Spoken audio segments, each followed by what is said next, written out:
Hey, good morning. Welcome back to the channel. And as always, thank you guys so much for liking and subscribing and all the new subscribers. It has been something else. It's 391 subscribers in 28 days. Thank you guys a lot.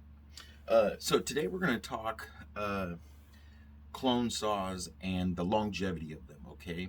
So what we're going to discuss today is not theory. This not something I've read. It's practical application. And when I mean practical application is what I have done, okay? Is it worth it? Is the money that we're spending on these saws, is it worth it, okay? And, in the long run, that's what we're looking at. Are we going to spend our hard-earned money on just pure junk, And so I want to answer some of those questions for you guys today, okay? Again, this is practical application for me. This is what I have done, not what I've read, not what I've seen. I'm sharing with you guys what I have done, okay? Okay, let's start with the G660, okay? It is the clone of the MS660. It is one of Holzfforma's flagship, so to speak, saws, okay?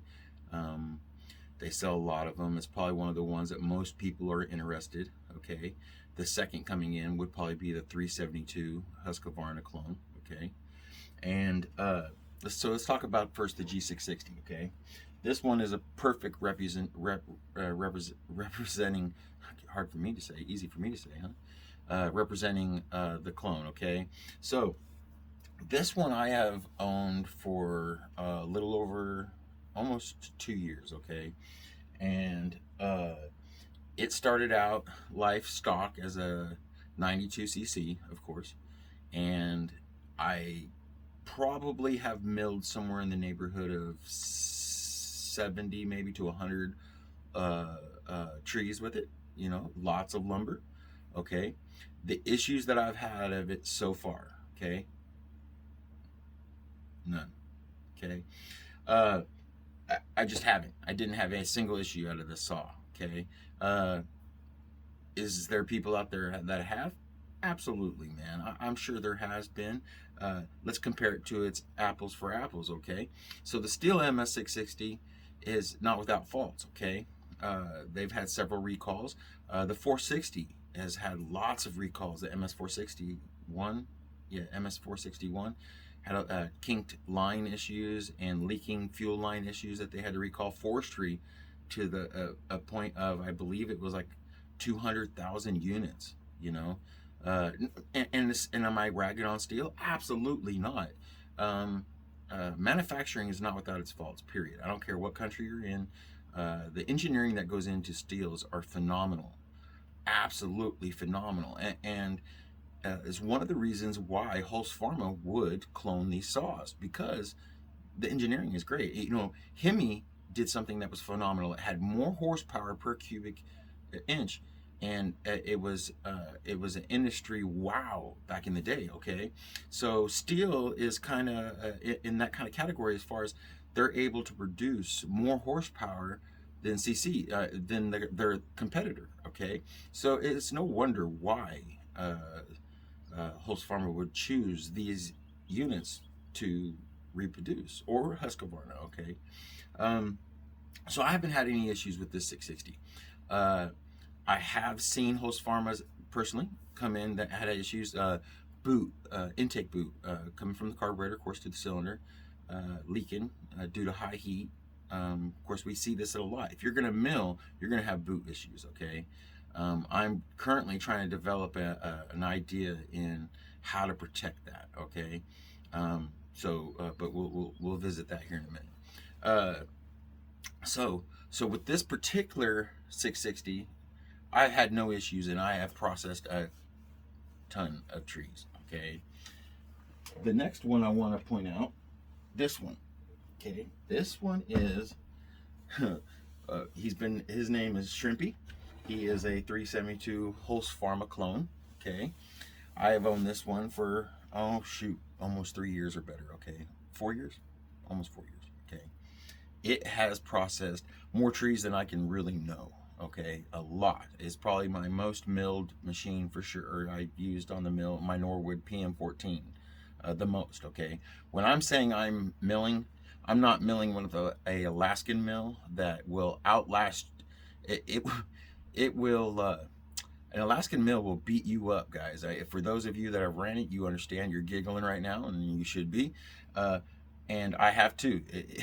Uh, you will get tired before the saw will, so to speak. You know what I mean? But I have been milling most of my lumber lately on a Norwood PM14. Okay, and for those of you that are not familiar with a Norwood PM14, it's basically just like a regular sawmill. It's all adjustable. You have heights. You have a tower that adjusts your saw to the right dimensions, and you have log dogs, or you have log indicators where you can flip your log and build a cant. Okay, so and then you mount your saw to a rail system that you push. So now you're standing up like a lawnmower kind of, and you're pushing this thing that this sled that your chainsaw is attached to. You can really overwork your saw, guys. You can. So this one's been a lot of time on that one. So let's get into the issues that I've had with this one. Okay, I have had issues with the intake boot. Okay, I have had issues, and this ain't the clones issue. This was probably user error. I broke off a stud, one of the bar studs, from over tightening probably the attachment where you attach it to the Norwood PM14. Okay, I have had a seal issue that I had to go in and replace the seals on the starter side. No. Oil pump side, so clutch cover side. That's it. No issues. Beyond that, I went in and rebuilt the carburetor early on on my ownership with it, because I thought that it was actually the boot was leaking, and it didn't need it. Still had the same issue. So I've been fairly lucky with these carburetors. Do they have their faults sometimes? Sure, man, sure.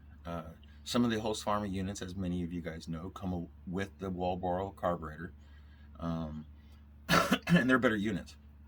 Matter of fact, I have a Farm Mac 372 on its way that has the wall barrel carburetor and all that kind of stuff in it, and we'll do an unboxing this coming week on all that, probably right before Thanksgiving. So this is the issues that I've had. These are my two oldest Holzfformas, okay, and those are the issues I've had. Okay, now the 288 Husqvarna. Now, it came out of the box with issues. It did, man. It really did. I would put that in the categories we were talking about earlier with the MS461 issues. Manufacturing issue. So it didn't have an O-ring in the oil pump. It looked like it had a stripped bolt. It had some issues. The company made it right. It took them about a month. Mind you, these saws in their company is in a very long ways away, guys. And so it took them a month, and I had some wonders how well that was going to work out, and they took care of it. Absolutely took care of it. They reimbursed me for all the parts, because I went ahead, I was impatient, I put OEM parts in it, but they sent me all the parts that I had put in. Of course, they're Holzfforma parts, and some extra parts, I suspect, for my trouble. So that turned out well for me. I know, it was a lot of emails back and forth daily for like almost a week or two, discussing this unit, not only with their service person, but with, I guess, I believe it was a she, it looked like a female name, was speaking to some of the people in assembly. And so they worked it out with me, but you have to stay on them. And I would suggest, as always, if you're wanting to get success in dealing with somebody, that you try to be as polite as possible, and trying to remember that the person you're speaking to, it ain't necessarily their fault. Okay, they're just the person that's going to hear you. And oftentimes we're upset, right? Because we've spent this money, we want it right, and we want it right now, and I get that. Even with having access to over 40-50 saws on my own, when I had this issue with the 288, because it was for a customer, I wanted the issue solved a lot sooner, and so I had to take it in my own hands and OEM part replace it, for local parts. So but I know that we've done a lot of videos talking about, you know, the longevity of these, but I wanted to do kind of a more thorough video on how these saws perform. You guys seen lately a lot of cookie cutting videos.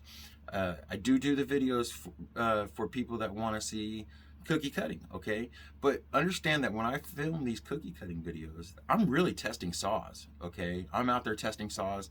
I may have 3 or 4 that I'm testing. I might have a couple that I want to come out and demo for filming purposes. But a lot of time I'm demoing or testing a saw after working on it, timing the cuts, seeing the gain, seeing what works, see what doesn't. My intentions are to go to SawFest, and my intentions are to go to some of these competitions when it comes to something unplugging there, to compete. So I want to see what works and what doesn't work. I want to be able to tell you guys what's working for me, hey, and what doesn't work for me, okay? And so we have a lot of theory out there on the YouTube, do we not? And sometimes I love the people that have different theories than normal. I do. You know, diversity is what makes us a society worth being a part of, okay? And what I mean by that is we all can't be the same. And so I love when we see something different, and they're able to show us the practical application of how this works, why it works, or why it don't work. You know what I mean? And so that's what I'm trying to share with you guys, okay? I don't want you to waste your money. Now I'm going to say this. If you are buying these saws, you should have a basic mechanically inclined notion to you, okay? If you're not capable of doing some of the bare maintenance type repair things, they're probably not the saw for you guys, because you don't have like the access to Stihl service like you would, or you don't have access to service warranty type full mechanical reimbursement type stuff, right? Ready able to be able to just drive up and say, here's my saw, fix it, okay? So that's the one thing. But if you have any kind of mechanical knowledge to you at all, if you're able to, you have the bare minimum basics, you guys can do this, okay? You guys can do this. If you guys buy these saws and you're wondering and you have any issues with them, hit me up on my email, hit me up on these comments, okay? I will help you through these problems. Most of them are quite simple. Don't go take your saw to the shop and spend $200, $300, $400 plus on your saw. Hit me up on the comments, hit me up on my email, majorpicksaws@gmail.com. And I will help you. If it takes you, give me your phone number and I coach you personally over it and get it done. I'll help you guys. That's what this channel is about, okay? If you bring your, yeah, if you're local, so to speak, and you bring your saw to me, I'm gonna have to charge you $40 an hour. This is how it is. But over the YouTube, that's what we do, guys. And so don't take them to the shop. If you have any kind of mechanical inclinedness to you at all, mechanical inclinedness, it's the word of the day for sure. Then you can do this, guys. You really sure can. The price comparison. You could do a lot of repair cost to this machine compared to the actual cost of a 660 MS660. Okay? There is nothing harder on a saw, nothing harder on a saw than chainsaw milling, particularly on a Norwood, again, because you can put it in precarious situations and work them because you're just leaning on a rail. You know what I mean? You can push it down a rail system harder than it probably should run, you know? So again, this one started out stock. I have big boarded it. As if you guys watch my videos and follow me, you guys know this. So I've big boarded it now. It has not gone back on the mill. I've also done custom. This started off as a Blue Thunder, guys. And it is, I have done some gray metallic paint to it. Of course, I painted the chassis white and the tank and all that. It has horns. I liked it. One of the guys from TikTok said that it looks like, guys, you know, you've seen the diesel with the stacks on it. I've seen true gain out of these. Okay, I've had a few comments of, hey, if you cut them down shorter, you'll get more gain. Maybe I don't. Maybe I've had some. I've had some with the front plate with the just the buckshot type portholes. Did well. However, I see these longer ones work almost like a cooling chamber and pulls the air. I've seen gain out of this exhaust, guys. I have. So again, just sharing with you what I do and what's worked well for me. It looks cool. It's performed well to me. So the grand question is, the Chinese clones worth it? Absolutely, guys. And I'm not here to sell you nothing. I'm not here to sell you nothing. Anytime I've sold anybody anything, they've come to me. I don't sell nothing. I don't advertise to sell anything, okay, at all. And this isn't a how-to necessarily video. This is more about just sharing my life and my experiences, my practical applications, okay, and a review on what these saws can and can't do, okay. And but yeah, man, they are in my and their manufacturing has gotten better, guys. It absolutely has. Next, real quick, because we're getting into about what, 16 minutes. I like to keep the videos where you guys don't the click-through rating so bad. This is what I have deemed to be the noisy cricket, okay, off Men in Black, if you guys have seen it. It is right now borrowing my other saw, the one I just showed you, the green one's pipe. I am currently in the middle of fabricating, and we've done a video about a week ago on this. I just need to weld it up. This is its pipe. It's basically going to be in the same type of aptitude, okay. But the noisy cricket, guys, this puppy pulls chain, okay. If you looked down through the videos, this one's big bore has been breaking in, okay. It's about broken. It's getting there now. And so don't judge it along the way. If you've seen some of the videos, it's because I was we've been doing upgrades to it little by little. You know, I wanted to see each upgrade and what gain it brought, okay. Let me do a quick thing. This thing started life as a 65cc saw with a 48mm top end, okay. I upgraded it straight past the 50mm to the 52mm top end, and you guys can figure what 11cc's gain would get you all by itself, okay.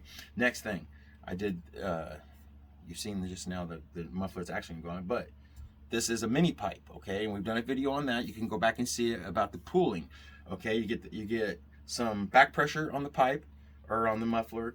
It starts down this, and there's a restriction at the end with the tips.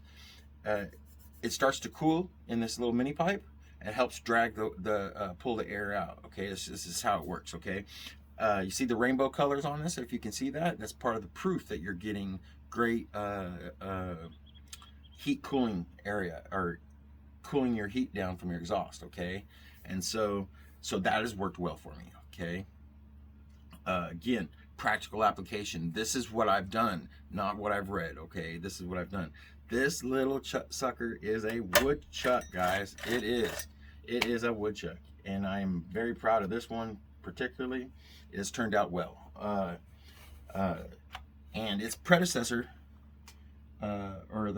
it's before it saw the green one, it held up well, guys. Come on, it milled its butt off, okay. Still around to see another day.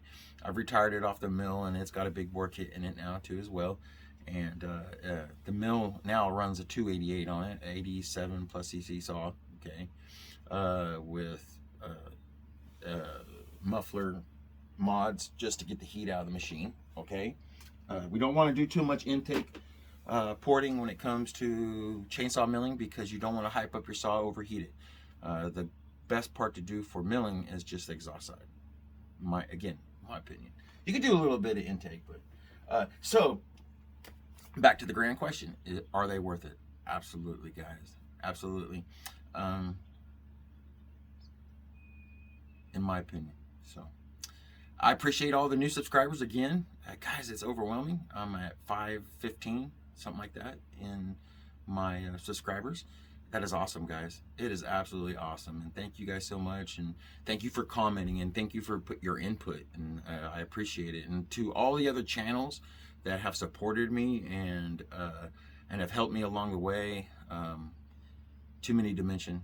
Thank you guys. Thank you guys so much. Okay, if I've stepped on any toes along the way, I apologize. It's not my intention. So don't be so sensitive.